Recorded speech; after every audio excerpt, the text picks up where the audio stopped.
Oh yeah, thanks for tuning in. So this is just a quick intro to the video today, which is a bit of a fun and speculative video, if you like, about the Possum Pack, using it for the first 10 games of the season for the summer leagues that are starting up finally this weekend and sort of over the next couple of weekends. Obviously, without the data set, we can't really rely on the data for this season until we've played what I like to use 10 games as a benchmark. So until we've used 10 games, we've seen 10 games played by each team, I won't be using that data in the Poisson Pack.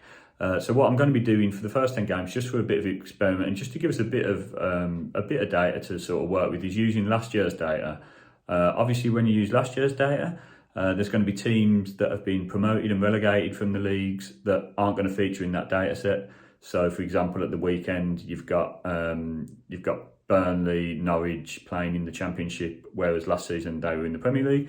So what I've done is map them against teams that performed similarly in the seasons before. So the teams who would have been relegated in 2021, down into the Championship. I've mapped them. You'll see it in the video. It's a lot clearer than when I ramble.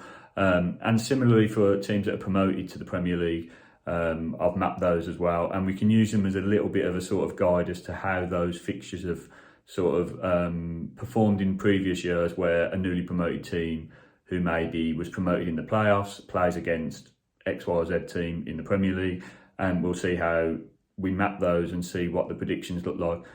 For the others who aren't affected, then it's perfectly fine. So if you've got two teams that were in the league last year, then you've just got a whole season's worth of data.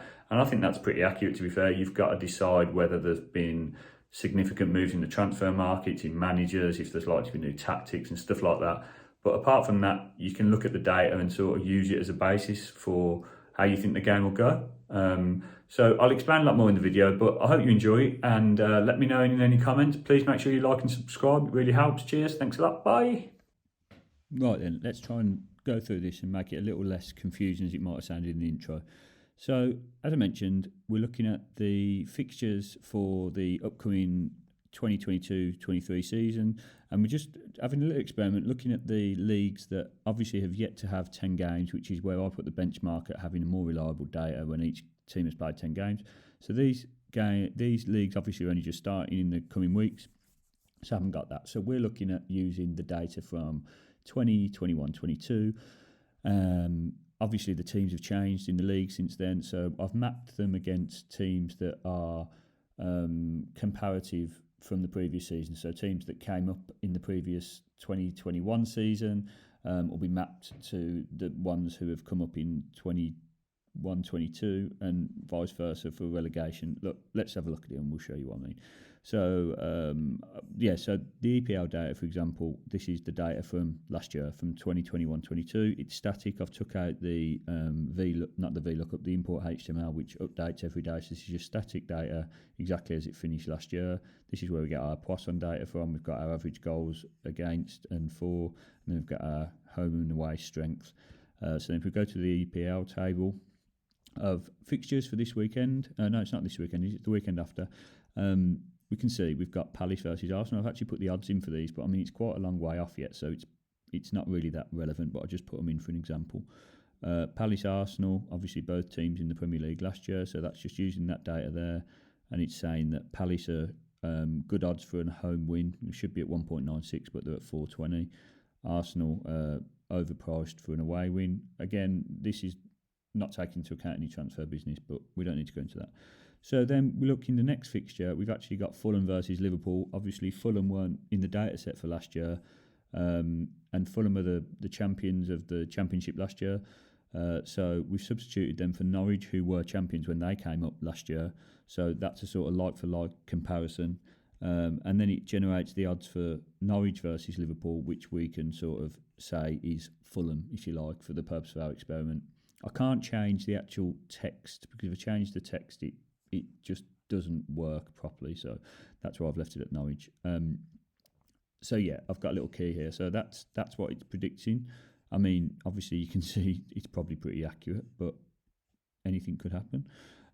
Spurs versus Southampton, Leeds versus Wolves, And then we've got Watford versus Villa, which we'd actually read as Bournemouth versus Villa. So it's looking at a Villa win, valuing a Villa win, which against a newly promoted team is probably a fair shout. Brentford are still in the Premier League. It makes it a bit easier when both Watford and Norwich have been relegated, so you're only going to see them once in this fixture list, replacing other teams. Brentford are actually in it by rights, aren't they? So they stayed up last year, but we're still using them because they came up the previous season. So we're using them for Nottingham Forest because they both won the playoffs. So in this instance, we've got Brentford acting as Nottingham Forest, playing away to Newcastle. And it says there's huge value actually in the Brentford or Nottingham Forest win. Obviously, the Newcastle figures need to be sort of taken with a pinch of salt a little bit because they only sort of played half a real season, didn't they, after the investment. So, again, something you'd have to consider. Everton, Chelsea, Man United, Brighton, Leicester, Brentford, West Ham, Man City. So that's how that looks. Obviously, in the EPL, we've only got 3 sort of replaced teams because you don't have any relegated teams going into the Premier League. You only have promoted teams coming up. Whereas in the Championship, you've got 6 teams that have got sort of replacements because you've got Burnley, Watford and Norwich being relegated from the Premier League into the Championship, and you've got Wigan, Rotherham and Sunderland being promoted into the Championship from League One. So again, we've got a little key talking about how we're substituting those for likes from the year before. So Fulham and Burnley are going to be comparable. West Brom and Watford, Sheffield United and Norwich. And then coming up from League One, you've got Hull and Wigan, Peterborough and Rotherham, Blackpool and Sunderland. And again, it's the same story we go through, and you can see what it's churning out. As a Birmingham City fan, nothing to do with the teams being promoted and relegated because Luton and Blues were both in the league last year. Long shot to get anything at Luton, completely fair. We haven't even got a left back. Not like a good left back. We haven't got a left back. Yeah, it's a mess.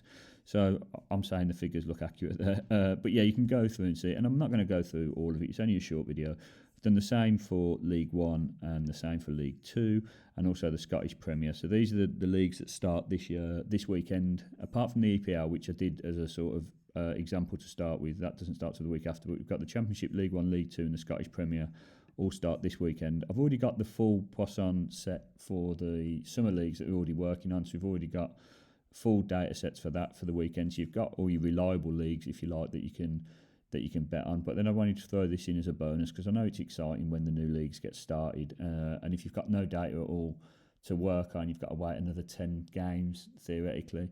I thought this might be just quite interesting. And to be fair, using last season's data to start with for games that haven't got any changes in the teams, that aren't including teams that have been promoted or relegated. Tottenham, Spurs, for example. Tottenham, Southampton, for example. It's not, it's not a massive stretch, is it really, to use that? You can then, what you'll need to do then is think, has either the teams had a superb transfer market, have either the teams had a really bad transfer market where they've lost really key players? You could argue Spurs have had a good one. Southampton have made some decent signings that maybe have gone under the radar a little bit. You might want to look at, obviously, teams like Arsenal have been really active, Palace not so active. Does that mean that these odds could be sort of a little bit out of kilter? Possibly. Leeds Wolves could be fairly accurate, you would have thought. I don't think any of them. I mean, obviously Leeds have lost Rafinha and Calvin Phillips. God, where's my head at today? But yeah, so that's something that you've got to decide. But I'm not going to sort of give you tips on that because that's when it starts getting speculative rather than looking at the data. So yeah, that's what we're looking at for the first 10 games. I'll expand these sort of speculative Poissons as the new leagues start up.